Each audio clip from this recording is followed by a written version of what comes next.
खुलुमबाय गिबि गिबियाव नोंथांमोना नैबे भिडिअखौ नायनानै लाग्रोदो बेनि उनावहाय आं नोंथांमोनजों सावरायनोसै। आंथ' मावनो हायो अदेबानि जुदि नोंसिनि गेजेराव सोरबाया जुदि आंखौ दाय होयो जे बे माने हाबसननांगौ बियो सोर एनडिबिनि जे जोंनि एनडिबिनि माने जेंनानि खोथा बुंहैनो बिश्वजित दैमारिया बे एक्स एनडिबि रिलेटेड माखासे केसफोरखौ गेजेराव हाबसननानै जोंनि एक्स एनडिबि फोरनि माखासे माने बिबानगिरिफोरखौ लानानै बेयाव गावनि राजनिति सार्थनि थाखाय बे बाथ्रा बुंदों होननानै जोङो बेखौ मिथिनानै मोनदों। बिनि खोथाखौलाय जोंसो मावगोन माने बेबायदि जाबाय थायो आरोखि। ओंखायनो आं बारे बारे बुंदोंमोन जे माने नोंसोर जुदि खौसे जाया आरो नोंसिनि जेंनाखौ मावनांगौ होननानै जुदि मोनसे मदाव फैया अब्लाथ' सोर भिक्टिम जानो नोंसिनि थाखाय। गाबोन आंखौनो बुंगोन जे दालालि खालामदों। आरो एक्स एनडिबिनि जेसेबांखिनि इस्युसफोर दं बिथाङा एक्सुअलि बेखौ माने मावनो हानाय बिथाङा उथिगार गैया आरो बिथाङा खुब लासिंसिं जादों सासे माने आसाम एसेम्बलि माने स्पिकार जानानै जोंनि एनडिबिनि इस्युसफोरखौ माने हाबसननानै गावनि आखाइजों मावनानै गावनि पलिटिकेल माइलेज लानो थांनाया बे खुब लासिंसिं जादों। माबा माबि खालामदों बेनाव बयबो एनडिबि जायफ्रा थांदोंमोन बिथांमोना नङा बेबायदि गैथारला जोंनि खामानियावल' जानांगौ। आंबाय माला रायलायामोन 1 बोसोर आगोल रायलायदोंमोन होनबाय हाब बेथ' माने बिराद गाज्रि मा रायलायामोन बिसोर खुगाजों बुंबाय नाथाय लिरनाय माइन'ट्स जेबो गैया। बेनाव बिसोर बुंबाय दे सानसे फै एसेम्बलि जानाय समाव आं चिफ मिनिस्टारजों खेबसे नोंसोरखौ देखा होगोन। जाय एक्स एनडिबि बिथांमोनजों जायफोर दंहैयो बिसोर एक्स एनडिबिनि मावथिमोन नाथाय बिथांमोना पलिटिकेल इनक्लाइन जालांनायनि थाखाय पलिटिकेल बिथांमोना माने बिथांजों थांफानानै राजनिति माखासे मुलाम्फानि थाखाय बे खामानिखौ मावहैनायनि थाखायनो जों दिनै एक्स एनडिबि वेलफेयार एस'सियेसनखौ जों दिनै गोदानै पिउरलि जोङो एक्स एनडिबि रिलेटेड माखासे खामानिफोरखौ मावनो थाखाय जों दिनै बिबान लानो गोनां जादों। बेफोरबायदि जाफ्लेबाय थानाय जाथायनि एगेन्स्टआव आं नोंथांमोनजों स्पेसियेलि नैबे टपिक्सखौ लानानैसो सावरायनो फैनाय जाबाय। नोंथांमोना आंनि बुंलांनाय बाथ्राफोरखौ बिजिरनानै आंनिसिम कमेन्ट बक्सनि गेजेरजों फोरमायहरनो दाबाव। दिनै 2003 मायथाइयाव बेल्टिफोरा बिटिसि सुक्तिनि गेजेरजों बिटिसि एकर्डनि गेजेरजों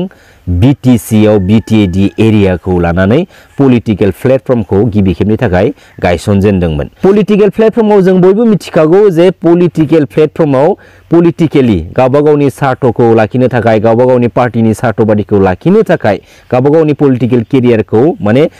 स्ट्रें खालामनो थाखाय पलिटिकेलि डिबेट खालामलायबाय थाखायो। बे एसेबां मेजर बाथ्रा नङा नंगौना रायजो राजा नोंथांमोन। बेल्टि आरो एनडिबिनि बाथ्रा बिसोर मोननैबो जोंनि हारिखौ जोंनि बर' माहारिखौ रैखा खालामनो थाखाय बे बुहुमाव सुंथानानै लाखिनो थाखाय आरो बर' माहारिनि थाखाय जोंनि बर' हारिनि थाखाय बे बुहुमाव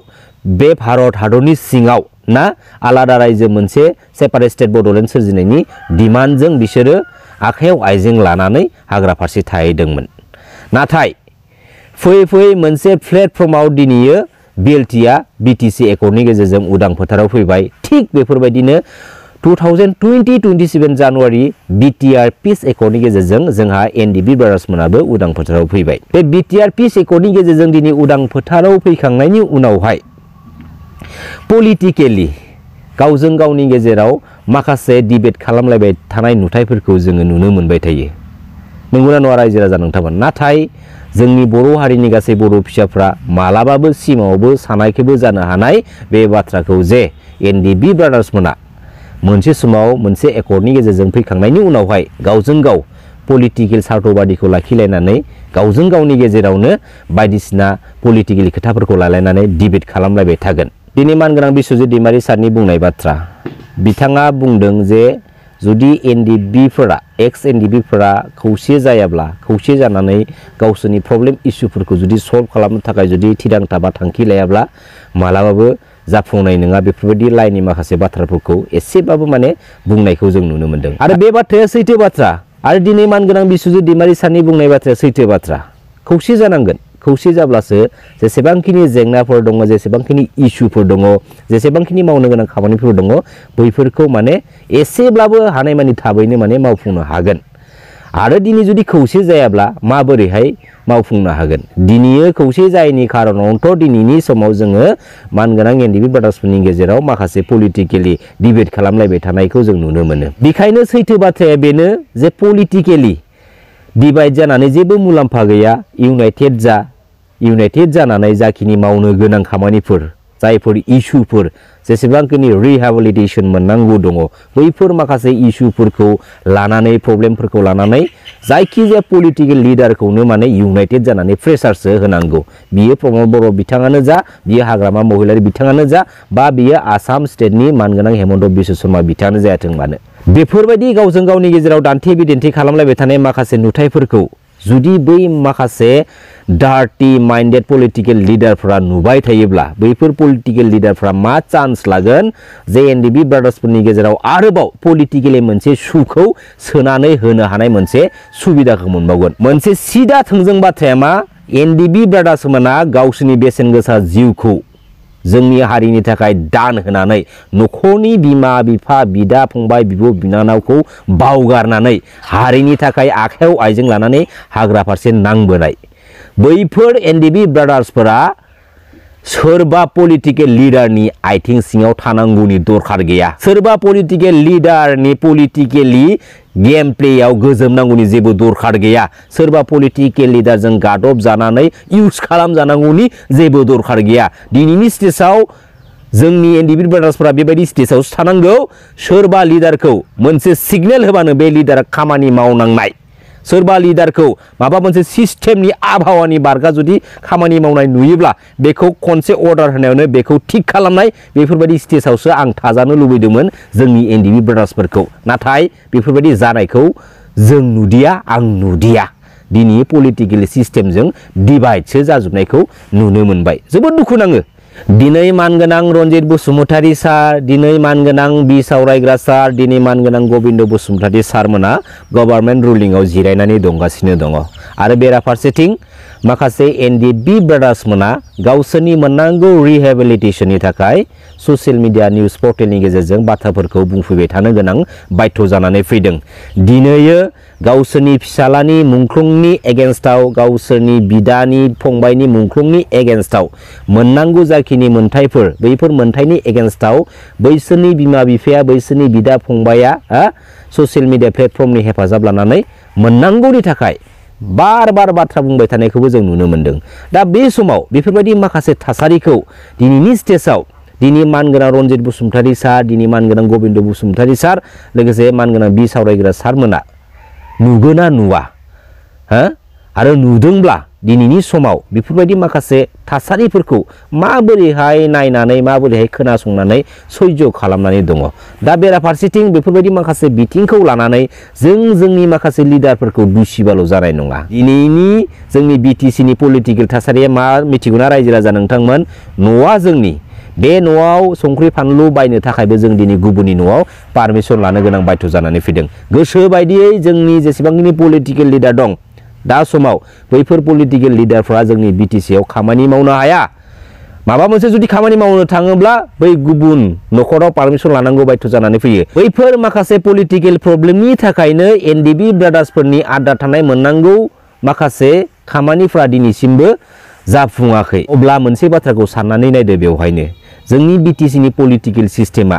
फैबाय थानाय समाव बेफोरबायदिनो सोरबा गुबुनजों गादब जानानै जुदि सालाय होजाबाय थानांगौ जायोब्ला जोंनि थासारिया मा जागोन रायजो राजा नोंथांमोन बेखौबो जों साननो गोनां माखासे बाथ्रा दङ दिनैयो जोङो मानगोनां प्रमद बर' बिथांखौ दुसिबाय थाबाल' जाया दिनै मानगोनां प्रमद बर' बिथाङा गावनि प्रब्लेमखौ गाव मिथिदों दिनै जोंनि बिटिसि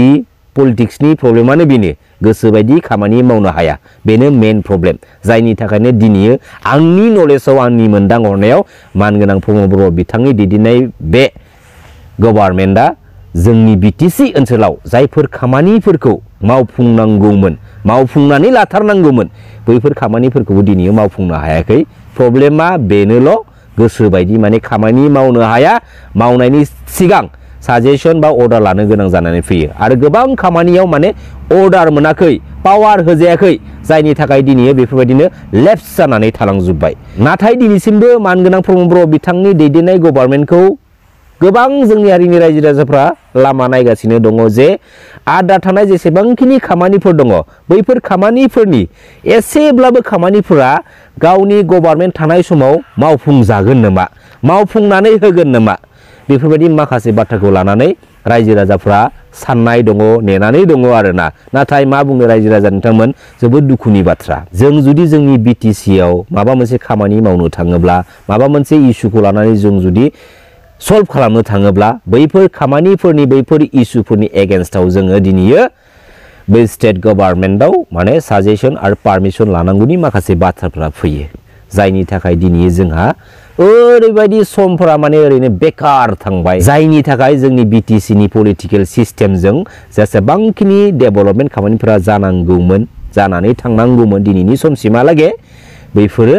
जानायखौ जोङो नुनो मोनदिया दा बैफोर माखासे बिथिंखौ लानानै जोङो मानगोनां प्रमद बर' बिथांखौ दुसिबाय थाबाल' जानाय नङा दिनै जोंनि BTC नि पलिटिकेल सिस्टेमा गुबुनजों गादब जानाय दा जों फैबाय थानाय समाव बे बाथ्राखौसो जों साननांगोन आरो मानगोनां प्रमद बर'जों लोगोसे जेसेबांखिनि पलिटिकेल लिडारफोर दङ नोंसोर गासैबो पलिटिकेल लिडारफोरा ज' जानानै इउनाइटेड जानानै बे बाथ्रानि सायावसो नोंसोरो समाधान लाबोनो बा सल्भ खालामनो थाखाय नोंसोरो सावरायनांगौ दिनै गोरोन्थिया सोना जाया बयहाबो जाफ्लांनो हागौ नाथाय गावनि गोरोन्थिखौ नोङो गोरोन्थि जाबाय होननानै नों सिमान लानो थांनायाव नोंहा मानि मा प्रब्लेम दं दिनै सिमान जा आंना एसेबाबो गोरोन्थि जाबाय नों दिनै सुद्राय गावखौनो गाव सुद्राय मोजांनि बाथ्रा नाथाय फैबाय थानाय समाव सोरबाया जुदि गावनि गोरोन्थिखौ गोरोन्थिनि दोनबाय थानानै खामानि मावलांबाय थानो जुदि सानदोंब्ला बेथ' आरो जोबोद गोरोन्थिनि लामाजोंसो थांगासिनो दङ नोंगौना रायजो राजा नोंथांमोन बेखायनो थारैनो जुदि जोंनि BTC पलिटिकेल सिस्टेमा गुबुननि आखाइजों डमिनेसन बा गादब जानानै दङब्ला बे गादब जानाय पलिटिकेल सिस्टेमखौ आपकामिं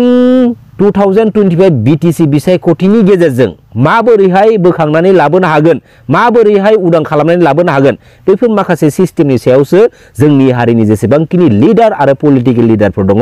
सावरायनांगौनि जोबोद इम्पर्टेन्ट दं होननानै आं सानो दिनैनि समाव नंगौना नङा रायजो राजा नोंथांमोन दा बेफोरबायदि गोबां रोखोमनि गोबां बाथ्रा दिनै आंनि गोसोनि लुबैनाय बा मोनदांनाय माखासे बाथ्राफोरखौ आं दिनै नोंथांमोननि सेराव आङो फोरमायनानै होनाय जाबाय दा नोंथांमोनानो साफ्रोमबो मेलेमजिबि सुबुं नोंथांमोना आंनि बुंनाय बाथ्राफोरखौ एसे बिजिरनानै नायबानो जाबाय नोंथांमोननि माखासे फोरमायहरनाय बाथ्रानि गेजेरजों नोंथांमोननि माखासे नलेजनि गेजेरजों आरो नोंथांमोनजों थाफानानैसो आं आंनि माखासे नलेजफोरखौ रोंगौथिफोरखौ आङो गोजौ फारसे लांबाय थानो हागोन बेखायनो नोंथांमोन गासैखौबो आं आंनि नैबे बर'नि अशक राजा इउटुब चेनेलाव अरायसम बरायनानै लायो लोगोसे फैबाय थानाय समाव बेफोरबायदिनो सापर्ट होलांबाय था आरो जायफोर बिथांमोना आंनि नैबे चेनेलाव गोदान अननानै चेनेलखौ साबस्क्राइब खालामनानै ला फैबाय थानाय समाव सापर्ट होलांबाय था खुलुमबाय जै बर' हारिनि जै बर' बिमानि